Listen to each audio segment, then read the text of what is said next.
हाँ जी, कल राती गल हुई सी कि पाकिस्तान वास्ते 200 की लीड बहुत ज़्यादा, 150 की वैसे बड़ी है, लेकिन चलो हूँ चूँकि 163 बनाया तो असीं कहांगे कि भाई इन्ना कुछ कर लेंगे। सारी टीम 170 तक नहीं पहुँच सकी। टीम च ना वेखो शान मसो, ना ਇਹੋ ਜਿਹਾ कप्तान आया ना लभना, और इन्हू जान भी असां किते नहीं देना। Mohammad Rizwan legend keeper, test batsman, शौकीन, मतलब तारीफा इन्नियां ने कि छड़ दिओ गल्लां। पूरा PSL अपनी मर्जी ने उन्हें खेडिया, अपनी मर्जी के नंबरों से खेडिया। सुलेमान अली आगा कप्तान,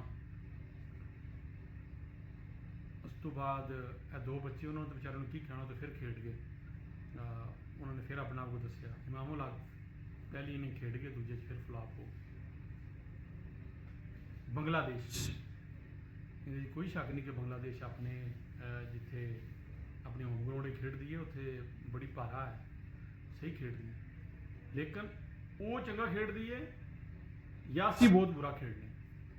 तो मैं कहांगा असी बहुत बुरा खेडने, असी प्रैशर ही खेड ही नहीं सकते। बॉलिंग साड़ी जान कोई नहीं, असी आउट ही नहीं कर सकते। रनस असी देने वनडे के हिसाब नाल एवरेज जी, खेडते असी टेस्ट हाँ। विकटां जिहड़ियां ने वो वेख लो, बस वो मेरे ख्याल नाल रन ते जो सिलेक्शन होंदी है विकटां गिनदे ने, नहीं वेखते किन्ने किन्नी स्कोर खा के कीतियां। बॉलिंग का तो तुसीं मोहम्मद बास तो इलावा कह ही दिओ कि 0-0-0-0। एंड ते नवान साहब ने कोई अज विकटां 4 को कर लियां ने, बहरहाल उनका उस तरह फायदा नहीं होया क्योंकि पाकिस्तानी टीम जी हार गई।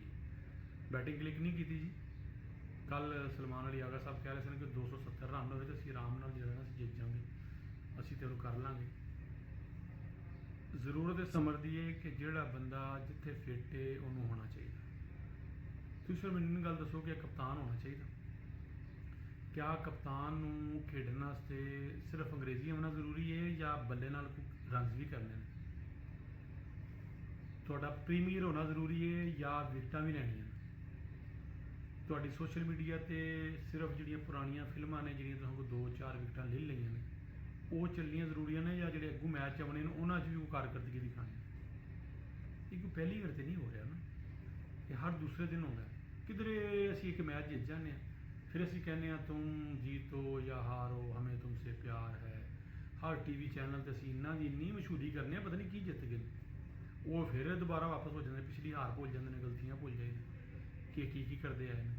बहरहाल मोहसिन नकवी साहब जिन्ना टाइम तुसीं CDA नूं दे रहे हो, इस्लामाबाद कच्ची बस्तियाँ पक्की बस्तियाँ रेगूलाइज कर रहे हो, हज़ारां अरब रुपए ज़मीन खाली करा रहे हो, तो एक बारी अगर क्रिकेट बोर्ड वाल को महीना को ला के इन्हों तो जान छुड़ा दो।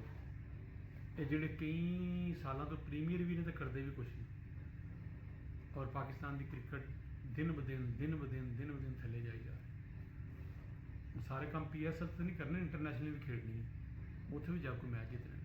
बहरहाल मेरा ख्याल है कि पाकिस्तान दूजा टेस्ट मैच भी इंज ही खेलेगा। अल्लाह करे मेरी गल गलत हो, क्योंकि मैं है तो पाकिस्तानी हाँ।